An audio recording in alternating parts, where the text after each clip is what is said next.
नमस्कार. Yes news महाराष्ट्रामध्ये आपल्या सर्वांचे स्वागत. यस न्यूज महाराष्ट्राच्या बातमीची दखल. पालिका प्रशासन खडबडून जागे. ईश्वरपुरात नाले सफाईला सुरुवात. जलमय शहराच्या वृत्तानंतर तातडीने हालचाल. नागरिकातून समाधान व्यक्त.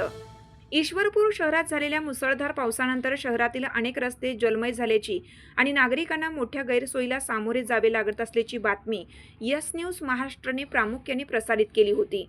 या वृत्ताची दखल घेत पालिका प्रशासन खडबडून जागे झाले असून शहरातील नालेसफाई आणि पाणी निचऱ्याची कामे तातडीने हाती घेण्यात आली आहेत. बुधवारी सकाळी 11च्या सुमारास विजांच्या कडकडाटासह वादळी वाऱ्यांनी आणि मुसळधार पावसाने ईश्वरपूर शहराला झोडपलं होतं. सुमारे 1.5 तास कोसळलेल्या पावसामुळे stand road, Jai Hind talkies road, club house परिसर, उर्दू स्कूल परिसरासह अनेक भागांमध्ये पाणी साचलं होतं. त्यामुळे नागरिक, विद्यार्थी आणि प्रवाशांना मोठ्या अडचणींचा सामना करावा लागत होता.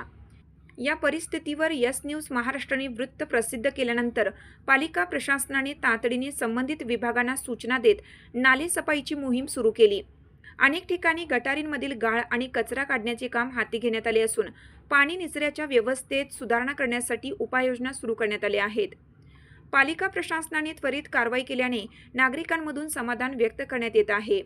मात्र भविष्यात पावसाळ्यापूर्वीच योग्य नियोजन करून अशा समस्या निर्माण होणार नाहीत याची काळजी घेण्याची मागणी शहरवासियांकडून करण्यात येत आहे.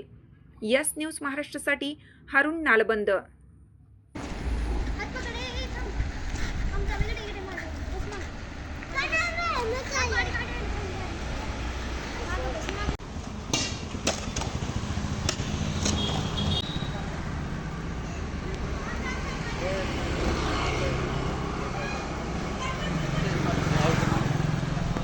साथ आमची यस न्यूज महाराष्ट्र चॅनलला लाईक करा व सबस्क्राईब करायला विसरू नका.